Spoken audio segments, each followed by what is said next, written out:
Bem-vindos ao Casa Comum, à quarta-feira, com Mariana Vieira da Silva e Eduardo Pacheco, neste nosso espaço de análise temas nacionais e europeus. Bem-vindos. Vamos começar no tema nacional sobre, no fundo, dois temas que o próprio Primeiro-Ministro uniu na sua declaração que decidiu fazer a partir de São Bento na última noite. A viabilização do Orçamento de Estado para 2026, a abstenção do Partido Socialista e também a Lei da Nacionalidade viabilizada pelo Chega. Mariana, vamos começar, ou pode juntar os dois tópicos, mas na verdade eles mostram e pelo menos permitem a Luís Montenegro fazer este discurso de um momento marcante, não é? Destas duas perspectivas. No orçamento havia menos surpresas, ou estava a contar ainda que o Chega pudesse mudar o seu sentido e mudar também o plano do debate sobre o orçamento ao nível da sua viabilização? Bom, eu julgo que ontem o debate do orçamento foi positivo para o país, porque mostrou com alguma clareza que é possível não dramatizar a situação política em torno do orçamento, mas não deixar de apontar os limites e os problemas que o Partido Socialista, nomeadamente, vê no orçamento. Quanto ao Chega, eu julgo que ontem, talvez pela primeira vez neste longo período, a única coisa que o Chega tinha a dizer sobre o orçamento era sobre o ISP e por isso passou todos os 2 dias de debate a tentar encontrar formas de marcar o debate por outras coisas, outros assuntos que nada têm a ver com o orçamento. Não me parece que o Chega tenha neste momento uma estratégia definida para como vai fazer o processo orçamental, a não ser apresentar todas as propostas e mais algumas, porque uma das características que têm estes partidos é deixar que tudo é possível e que não há nenhumas limitações e que não lhes cabe a eles sequer refletir sobre o momento económico ou as possibilidades que o país tem de tomar certas medidas. E, portanto, julgo que, como aqui disse logo no início, quando o Governo começou a aprovar a legislação fiscal, isso era positivo. O debate foi importante, partimos para o debate da especialidade com o Partido Socialista a ir apresentar algumas propostas e com o PSD também a escolher se decide que, como sempre aconteceu ao longo de toda a história orçamental do nosso país, há propostas da oposição a aprovar ou não há. Parece-me que o destaque permanente de que a margem é mínima é de quem não pretende aprovar propostas da oposição. Isso também traz suas consequências nos próximos orçamentos. Neste, julgo que já não tem nenhuma. Eduardo esperava até uma dupla viabilização do PS e do Chega, como afirmou aqui no programa. Mas o Chega falhou ou foi o Governo que também não esteve muito interessado em fazer essa ponte com o Chega? Neste particular? Neste particular, eu penso que... Boa tarde, primeiro. Eu penso que aquilo que temos é uma radicalização do Chega nos últimos dias. E essa radicalização não era compatível com um voto de abstenção para viabilizar o orçamento. Que nós assistimos desde as últimas eleições a esta dicotomia. Se André Ventura quer aparecer como uma pessoa responsável para ganhar credibilidade com potencial candidato a primeiro-ministro, mas depois percebe que se calhar parte daquilo que têm sido os seus votantes desaparecem e vai radicalizando as posições. E o Governo não exclui falar com esse parceiro oscilante. Em cada medida é uma medida, quer dizer, estamos a falar de propostas de alteração ao orçamento da oposição. Quer dizer, podemos ter propostas aprovadas de qualquer partido, desde que a maioria dos deputados concordem que aquilo é bom para o país e que não põe em causa as metas orçamentais que estão pré-determinadas e aprovadas neste momento, na generalidade, significa que esta proposta pode ser aprovada. É uma proposta do Bloco, vem cumpre estes critérios. Porque é que o PS vai votar contra só porque é do Bloco? Tem uma proposta do Chega que cumpre os mesmos critérios. Vamos votar só contra porque é do Chega? Não. Quer dizer, isso é a vida parlamentar normal. E, aliás, normalmente os governos até fazem algo mais. Fazem questão de aprovar, vão às vezes à cata, de uma coisa que seja o mais inócuo possível de algum partido, para poder chegar no discurso de encerramento e dizer este orçamento foi melhorado com propostas de todos os partidos que nós acolhemos. E, portanto, por isso é o normal da história. Agora, esta questão do Chega, se estivesse na componente de mostrar credibilidade e respeitabilidade, teria sido a abstenção, como dizia há pouco a Mariana. Não, a única questão que eles falam é do ISP, não encontram mais nada para criticar em termos de política orçamental, quando havia muitas questões que podiam ser colocadas na saúde, no crescimento económico. Não, mas eles não identificam sequer isso e, portanto, é uma lógica só de radicalização, de ser a oposição, ser os líderes da oposição, como eles gostam de se intitular, e para isso nada melhor do que uma abstenção do PS e um voto contra dele. Mariana, em matéria orçamental, há a ideia de que, por agora, o Partido Socialista viabiliza este orçamento, mas parece quase uma vez sem exemplo para as próximas. É um ano, digamos, o quilómetro zero da oposição que poderá tornar este um caso, enfim, anormal ou diferente dos outros em matéria de viabilização de orçamentos por parte do PS? Julgo que isso deve ser lido também à luz da forma como olhamos para a evolução da economia e para os avisos que todas as instituições, nacionais, mas também internacionais, fazem ao irrealismo do orçamento que a AD aprova. Não pode ficar a ideia de que esta viabilização do orçamento que o Partido Socialista fará este ano é uma regra para todo o sempre. E a mensagem que procuramos passar é que perante esta aprovação o Governo não tem desculpas, mas depois também terá que viver com as consequências daquilo que nos parece um conjunto de opções erradas e muito arriscadas. E, portanto, acho que é importante passar essa mensagem de que nós não estamos a decidir que o PS vai abster para os orçamentos dos próximos 4 anos. Isso seria uma demissão do papel de um partido de oposição. Estamos a falar de uma situação muito excepcional, muito específica, é aí que eu quero... Veremos, a questão é se tudo o que se alerta hoje e que várias instituições alertam sobre o irrealismo daquela proposta orçamental, nós para o ano teremos situações muito difíceis de gerir. E, portanto, o Governo tem um ano para tomar as decisões que tem que tomar e para viver com as consequências delas. E eu vou dar um exemplo. Este orçamento corta em 10% a aquisição de bens e serviços em matéria de saúde. Faz lembrar o discurso do tempo da Troika, em que se dizia que através da redução dos consumos intermédios era possível resolver os problemas orçamentais da saúde. A questão de bens e serviços é medicamentos, são convenções, são meios complementares de diagnóstico e não foi possível, ao fim destes primeiros 2 dias de debate e das audições que já foram feitas com o Ministério das Finanças, saber como é que este corte é possível. Sem resposta nenhuma, hoje um jornal diário diz qual vai ser a resposta. É que desse corte resulta uma redução da produção. Isto significa que, tendo o país mais de 1 milhão de pessoas à espera da primeira consulta, mais de 200 mil pessoas à espera de uma cirurgia, decide, pela primeira vez em muitos anos, não aumentar esta capacidade de resposta do SNS. E, portanto, cá estaremos demonstrando que é possível fazer uma oposição forte e séria às decisões que vão ser tomadas, sem que o país esteja permanentemente a viver na crise de que o chumbo do orçamento pode significar a queda de um governo. Duarte, que leitura deve fazer também o próprio governo neste contexto, deste ano, no fundo, que tem que provar? Concorda com essa ideia de um ano que tem que provar, Montenegro, nesta altura? De algum modo, sim, mas permita só dizer, porque aqui o Partido Socialista tinha 2 opções, e as 2 opções tinham um racional por trás. Eu percebo aquilo que disse a Mariana, mas o professor Rebelo de Sousa, quando era líder do PSD, anunciou logo à cabeça que ia viabilizar os sucessivos orçamentos do engenheiro António Guterres para que houvesse estabilidade no país e pudéssemos entrar no euro sem drama. Isso foi afirmado à cabeça. Não temos nenhuma meta dessa natureza. Mas sem nenhuma... Mas independentemente da meta, quer dizer, houve logo essa perspectiva de dizer, ganhou as eleições, ficou à beira da maioria absoluta, tem o direito a governar e nós vamos viabilizá-lo. Era um racional, porque privilegiamos a estabilidade. Eu percebo também o outro racional, que é dizer, assumir isto, na prática estamos a passar um cheque em branco e nós não estamos em condições para o fazer.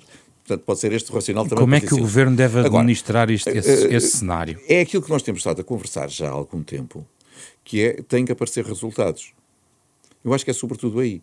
E é aquilo que o Partido Socialista também acabou por dizer, muito bem, tem os instrumentos que os senhores acharam que eram aquilo que precisavam, E nós vamos esperar pelos resultados. Mas na questão dos resultados, por exemplo, na área específica da saúde, é dos temas que temos debatido aqui mais também, e o próprio Duarte também já sublinhou a necessidade de resultados nesta área. O José Luís Carneiro hoje até dizia: compete ao Primeiro-Ministro comunicar à Ministra que ela já não, enfim, já deixou de ser. O Governo não deve levar a sério essa incapacidade, alegada incapacidade de mostrar resultados em áreas tão críticas como esta matéria? Em várias áreas tem que aparecer resultados. Tem que aparecer na saúde, tem que aparecer na reforma do Estado. Este Governo criou um Ministério e isso significou que entendia que aquela área era uma área crucial e tem que aparecer. Não é aumentar as horas de expediente do serviço A ou do serviço B, em vez de passar a 8, passar a 10 horas, ou em vez de fechar às 6, fechar às 9 da noite. Isso não simplifica nada. Porque a burocracia continua lá toda. Portanto, é preciso, efetivamente, aparecer resultados. Se eles começarem a aparecer, seja na saúde, seja na educação, porque as coisas correm um ano pacífico, com boa colocação de professores, sem alunos sem aulas, etc. Os resultados depois do PISA são positivos. Muito bem, tem que aparecer resultados. Porque, caso contrário, tendo todas as condições que estão a ser disponibilizadas ao Governo, é natural que se diga, de facto, os senhores não estão a ser capazes. Agora, esses resultados têm que ser visíveis e sentidos pelas pessoas. A ministra foi reconduzida de um governo para o outro. Havia a possibilidade de não a reconduzir, porque agora, por exemplo, se o Duarte concordasse que a ministra não estava já em condições, fazer uma remodelação governamental ou refrescar o governo não faria sentido, politicamente, não é? Não, neste momento não faz sentido. Portanto, é com a Ana Paula Martins que vai ter que apresentar resultados? Isso mesmo. Vai ter que mostrar resultados, ou então terá que ser avaliada a sua permanência no governo. Mas é preciso dar... Faz sentido, já chegámos a esse ponto? Não, eu acho que ainda não chegámos a esse ponto, por uma simples razão. Os primeiros 10 meses deste governo foi sempre com um cutelo que íamos ter eleições rapidamente. Não se sabia se era 3 meses depois, 6, 8, 10, e depois até apareceu de uma forma um pouco inusitada.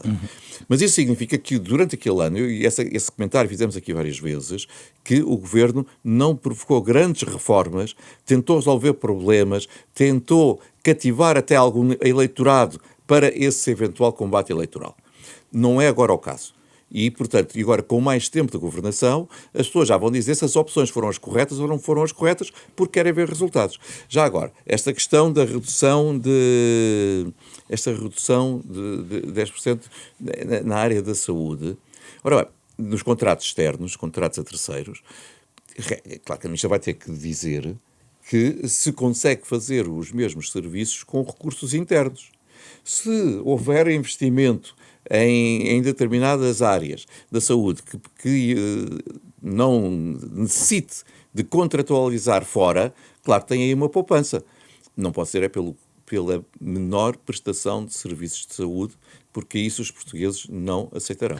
Ao mesmo tempo, foi aprovada a Lei da Nacionalidade, voto a favor do Chega, que digamos que é o ponto mais mediático do ponto de vista da aritmética parlamentar, Mariana, quer no fundo da questão, ou seja, no conteúdo da lei, quer na escolha ou na definição deste parceiro para aprovar, o PS tem sublinhado que há aqui uma manobra por parte do Governo em relação a uma aliança. Aliás, a Mariana nos últimos programas tem falado muito sobre esta questão das alianças com o Chega.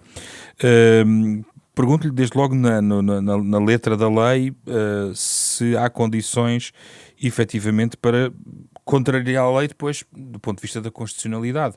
Os deputados também têm esse mecanismo à sua disposição mais tarde. Sim, mas hoje era importante, o que eu queria mesmo destacar hoje é que esta é a demonstração da disponibilidade que o Partido Socialista teve para este processo. E essa disponibilidade significa que, ao contrário do que costumam dizer, ninguém foi obrigado a escolher o Chega como parceiro negocial nesta matéria. E não é irrelevante numa lei desta natureza prová-la com um partido que nesse mesmo dia, durante múltiplas intervenções, destacou a vontade ou entender que era necessário termos um Salazar para pôr o país em ordem. Nós, na política, podemos distinguir podemos separar as questões, mas aquilo que ontem aconteceu foi que, apesar do Partido Socialista se ter aproximado muitíssimo, por exemplo, dos prazos da obtenção de nacionalidade que o Governo queria propor, propondo apenas algumas coisas básicas, como sendo, se alguém está há 3 anos à espera de uma autorização de residência, esses 3 anos não são da responsabilidade da própria pessoa, são da responsabilidade da administração e não podem ser retirados como se não existissem, culpabilizando as pessoas por não terem tido algo que não dependeu delas. O que o Mariano está a dizer é que o Governo quis mesmo vou aprovar dar alguns com o exemplos. Chega. É isso? O PS aproximou-se nos casos em que o Governo queria passar para 10 anos o período de aquisição de nacionalidade, o PS propôs que pudessem ser 9. Aquilo que propunha, por exemplo, nestes casos, é que alguém que, por exemplo, está há 6 meses de atingir o tempo que agora é o que está na lei, pudesse ter aqui um momento de transição, porque as suas expectativas de estar a pouco tempo de adquirir a nacionalidade devem ser respeitadas.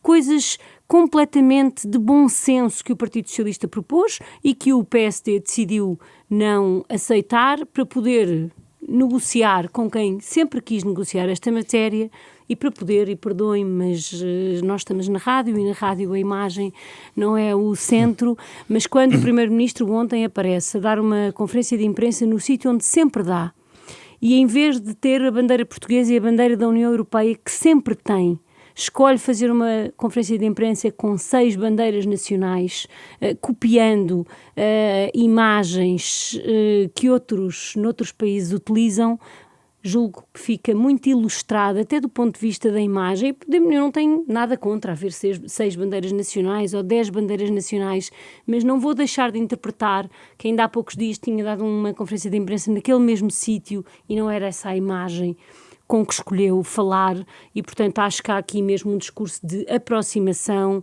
também visível num discurso lamentável de Leitão Amaro sobre uma suposta reengenharia social que o Partido Socialista teria estado a fazer com propósitos eleitorais. É bom que nós saibamos que tudo isto acontece quando, nos pedidos de nacionalidade, apenas 2,16%, 2 em cada 100 pessoas, são imigrantes em Portugal que procuram adquirir a nacionalidade portuguesa. A larga maioria dos pedidos de nacionalidade tem a ver com nós sermos um país na diáspora, onde há pessoas que são filhos de portugueses e netos de portugueses e pedem a nacionalidade. E, portanto, estamos a responder a um problema que não existe, criando uma realidade que não existe. Apesar de tudo, o Partido Socialista procurou contribuir para o caminho que se estava a fazer com razoabilidade. E deve apostar na fiscalização sucessiva se lá chegarmos?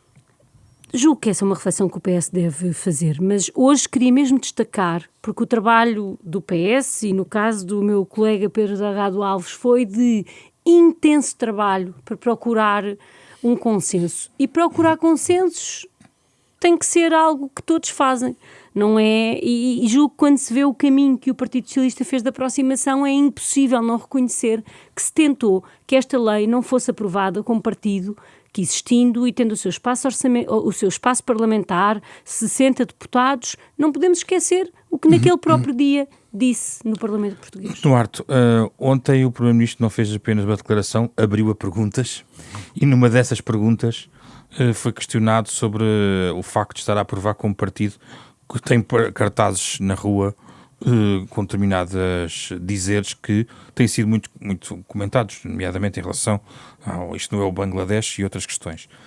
O Primeiro-Ministro disse que está confortável. Está mesmo, Duarte? O Primeiro-Ministro está confortável? O Primeiro-Ministro é que sabe se está confortável. Então vamos assim, e o Duarte está confortável com isso? Eu tenho alguma dificuldade, posso dizer, porque discordo completamente desta lógica radical. Mas antes disso... A lógica radical de quem? De Montenegro? De André Ventura, naturalmente. E Montenegro não está a alinhar também? Não. Não de argumento todo. De Mariana Vieira da Silva? Não de todo, eu vou lá chegar. Repare, eu queria fazer aqui uma saudação ao Ministro dos Assuntos Parlamentares, que com muita discrição, aliás, até contrariando aquilo que é o seu feitio, vamos dizer assim, que é muito mais turculento, mas que durante estes meses tem conseguido fazer com que no Parlamento as principais medidas do Governo sejam aprovadas com diferentes geometrias. E isto significa que ali há trabalho, que as coisas não caem do céu. E, portanto, essas geometrias significa que há um orçamento aprovado com o Partido Socialista e há outras matérias que são aprovadas com o Chega. Porquê? Porque são os dois partidos que podem influenciar a votação final. E, portanto, isso tem acontecido e vai continuar a acontecer. Agora, isto sem desconfortos. Sem desconforto, porque é na resolução concreta de cada problema com que o Estado está confrontado. E tem um problema, vamos à procura de soluções, quem está disposto para contribuir, são soluções aceitáveis do ponto de vista do Governo, muito bem, se não são, vamos à procura de outro.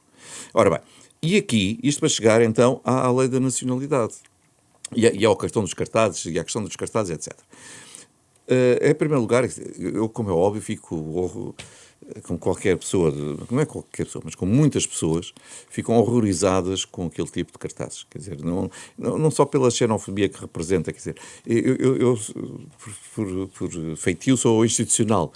Quer dizer, acho horrível fazer aquilo a um país com quem Portugal tem relações diplomáticas. Mas há uns anos esse debate daria lugar a um não é não, do ponto de vista de fazer acordos, alianças e entendimentos com uma força que como o Duarte sublinha, tem um determinado discurso que horroriza, por exemplo, o Duarte. Sim, horroriza, não tenho... subscrevo. Agora, mas repara isto. Horroriza, mas deve-se fazer um acordo, é isso? Mas eu compreendo aquele tipo de mensagem e nós às vezes não fazemos esta leitura, que é, ela não se destina a nós. Destina-se a um determinado eleitorado. E esse determinado eleitoral revê-se naquele tipo de mensagens. E é aí que o PSD quer agora também é aquilo entrar? Que o Chega faz para segurar o seu eleitorado. E o PSD não está a ter entrar também? E aquilo que o PSD faz, e bem, é percebendo que o problema existe, vamos à procura de soluções que não sejam as soluções propostas pelo Chega, naturalmente, no ponto de vista do seu radicalismo. Agora, meter a cabeça na areia e...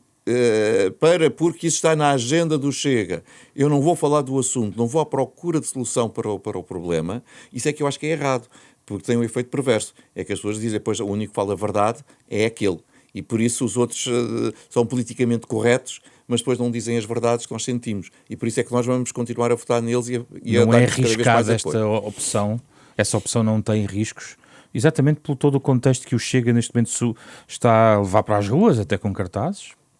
Não é um risco para o PSD? Eu acho que se o PSD, novamente, aí agora com resultados, identificou os problemas, procurou pôr em prática soluções, e essas soluções têm consequências, acontecem, têm resultados positivos, as pessoas dizem que não é preciso aquelas medidas radicais. Caso contrário, sim. Agora, as pessoas têm que perceber que há investimento na segurança, que a percepção, mais do que até do que as estatísticas mostram em termos de crimes, mas sobretudo que a percepção do que é a situação de insegurança se altera para melhor. Aqui, novamente, e aí eu subscrevo aquilo que disse a Sra. Ministra, que foi muito criticada por muitos de colegas seus da imprensa, quando ela também disse que havia comunicação social que exponenciava esse sentimento de insegurança. Ficaram muito ofendidos. O problema é da comunicação social. Não é. Mas, quer dizer, se nós abrirmos o Correio da Manhã TV, da primeira à última notícia, é só pessoas esfaqueadas e a caminho da morgue, quer dizer, as pessoas ficam a pensar que, de facto, aquilo é a realidade do dia. E a realidade do dia é muito mais do que isso. É só para dar um exemplo de que essa percepção tem que ser invertida. O número de crimes tem que diminuir.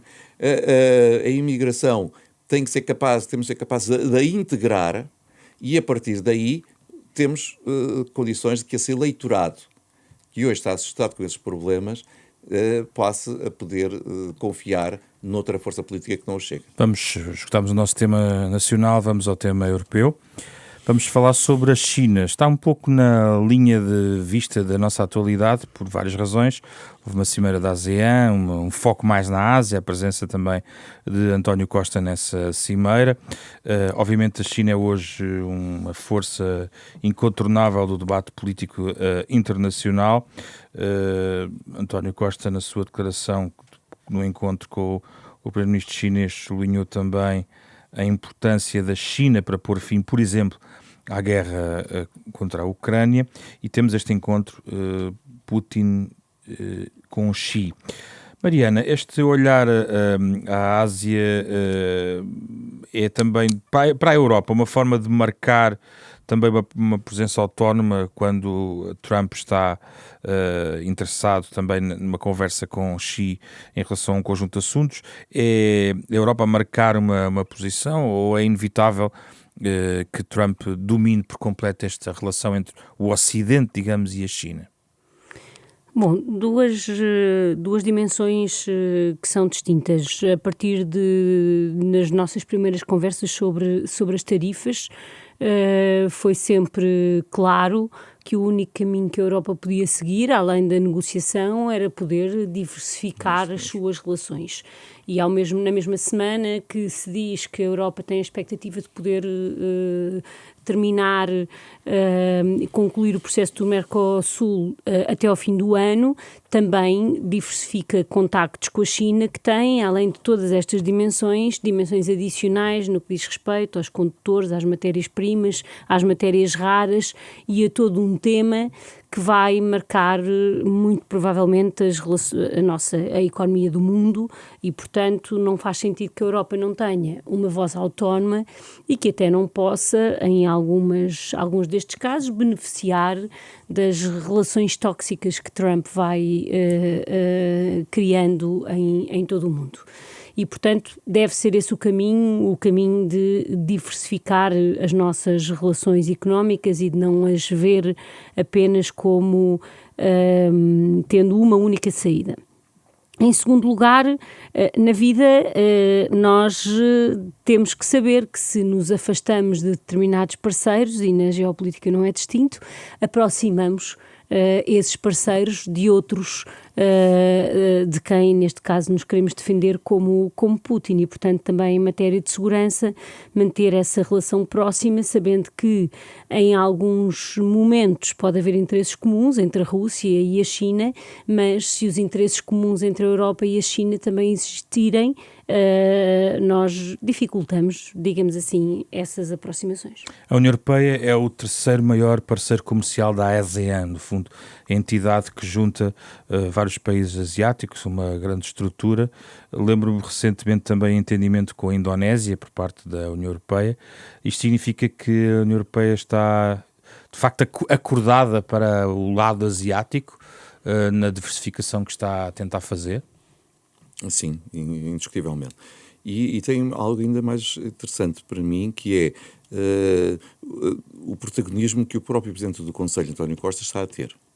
E eu realçava isso porque aquilo que nós tínhamos no passado era claramente uma preponderância da Comissão e muitas vezes, em algumas deslocações deste género, iam os dois líderes do Conselho e da Comissão. E agora não. Vai, neste momento, a Comissão tem muito que fazer e, portanto, eu acho que a senhora van der Leyen até agradece, porque já tem muitas preocupações em cima da mesa, mas essa diversificação e essa separação de áreas e a visibilidade de António Costa é relevante. E estou a dizer isto porque António Costa depois tem esta particularidade.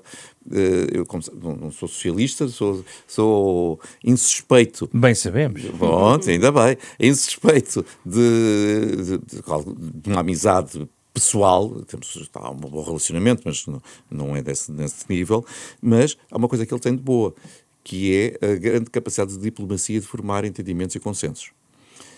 Quando às vezes isso parece impossível, com aquele seu otimismo irritante para o Sr. Presidente Marcelo Rebelo de Sousa, ele conseguia chegar a esses consensos. E também aqui isso é muito importante, esta capacidade de negociação. E a diversificação é a única resposta, nem devia ser vista como resposta, devia ser vista como não estarmos dependentes de ninguém. É uma questão de independência, quase de segurança no sentido de não estarmos dependentes de ninguém. E nessa vertente, O mercado americano é muito importante, mas os outros mercados são tão importantes como esse. Mas essa autossuficiência é muito difícil, Duarte. Por exemplo, a questão das matérias raras. António Costa levou, aliás, este recado para esta reunião, dizendo que é necessário que a China, enfim, mexa nesta sua ideia de controle de exportação e de um conjunto de matérias críticas, não é? Como é óbvio, quer dizer, nós defendemos a economia de mercado.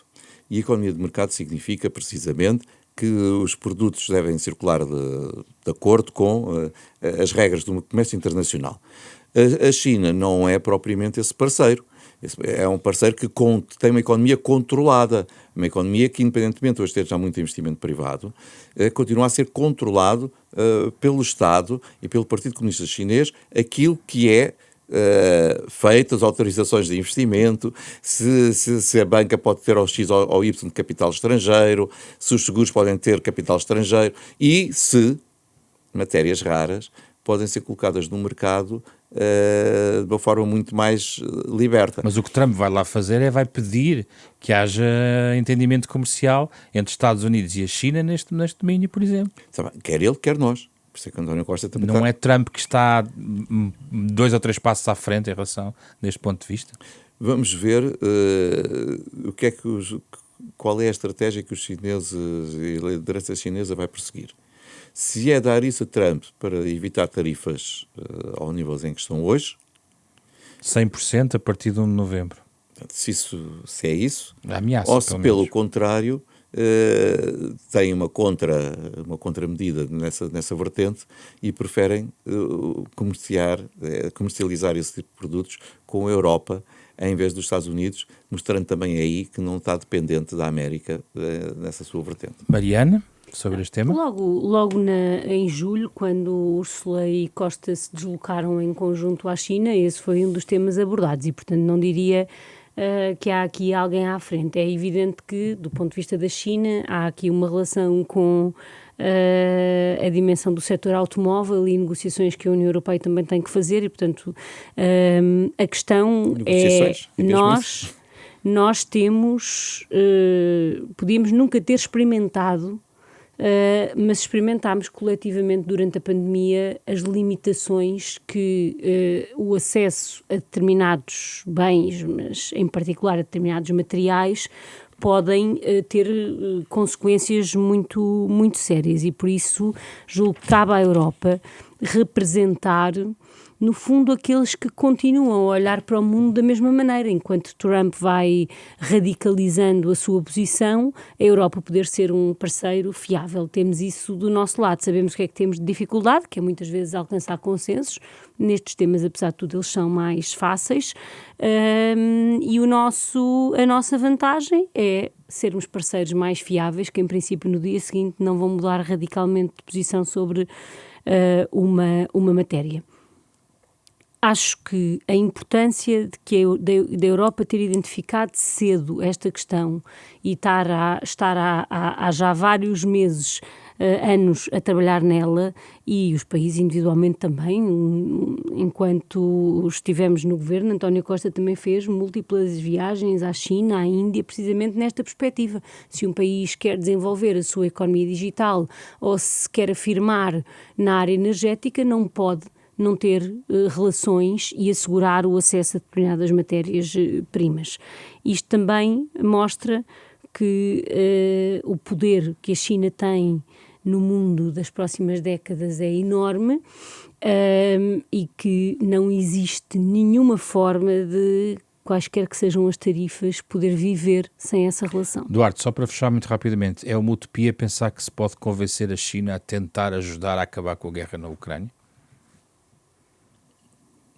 Não estou a ver a China a querer ferir as suas relações com a Rússia. E por isso aí não podemos confiar. Se eles tivessem ficado neutros já era bom. Não, como sabemos, não ficaram neutros porque fornecem material bélico e compram e ajudam a financiar a economia russa com a compra, nomeadamente, de combustíveis. Aí é mais difícil, não é? E, portanto, não estou a ver, sinceramente, que, apesar de todo o esforço que a União Europeia possa fazer, que a China ceda a qualquer ponto em relação à Ucrânia e vai continuar a não querer, como eles chegaram a dizer, que a Rússia perca. E, portanto, isso tem que estar em cima da mesa para os europeus como sinal de preocupação. Regressamos na próxima semana. Euronet Plus.